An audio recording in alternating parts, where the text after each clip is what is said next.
Hi, this is Rob, and we've been talking a little bit about some of the challenges associated with living with ALS, and I had an experience this morning that I wanted to share with you. So this may be as much for me as it is for you. You know, one of the hard things for me is to suddenly become aware of what you can't do. Now, on the surface or at first glance, you might say to yourself, well, yeah, that of course that's hard. But I'm not talking about, the realization. I'm talking about the moment of realization. So I guess I'm not talking about acceptance of it. I'm talking about the moment of realization. And I don't know about you, but that's very unsettling to me, very strange feeling. And of course, it's been going on for me for quite a while.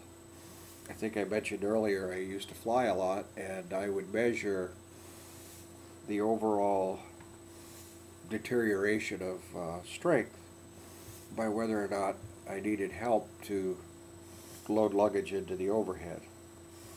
But there are certain thresholds, I guess you would call them, that really hit home. And I had one this morning, and I just wanted to share that with you a little bit.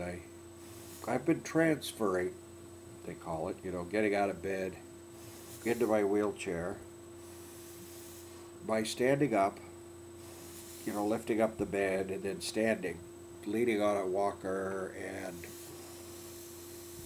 being able to turn my feet and get into the chair. Well, this morning I started that process, and when I stood up, much to my dismay or surprise, I guess, my legs would not hold me.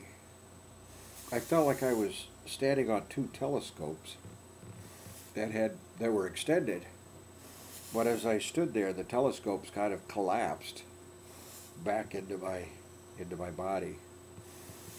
It wasn't a question of balance. I've been out of balance before and, crumpled a bit, melted a bit. But I was balanced. My legs, it was just like they said, no, so sorry, but we can't hold you up. I swear my legs were about as surprised as I was, to tell you the truth. Well, fortunately, I had my team here, and my daughter and my wife. And my daughter got around back and pulled me back onto the bed, and everything was managed. But afterwards, I went, wow, that really is a turning point, a threshold. And of course, everybody says right away, no more doing it that way. We have to use the Hoyer lift. Because you really want to be safe all the time. But it's that realization, not that you're declining in abilities, or maybe it is. I mean, you know in your head that your abilities are declining and that you can expect that to be. But what you don't really realize until it happens is exactly how real that is. I'm not discouraged. It's just an awareness. And I urge all of you, to the best that you can, and those of you who are caregivers, encourage or go for as much as you can do every day, but be sure you have the safety net around you.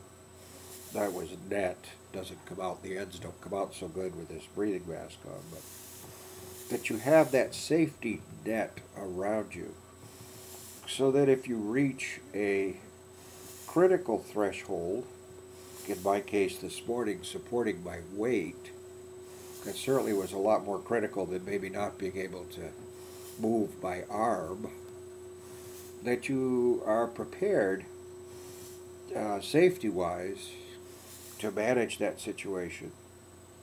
And if you can, you just kind of smile to yourself and say, yep, this is me, even though you probably don't recognize your own body anymore.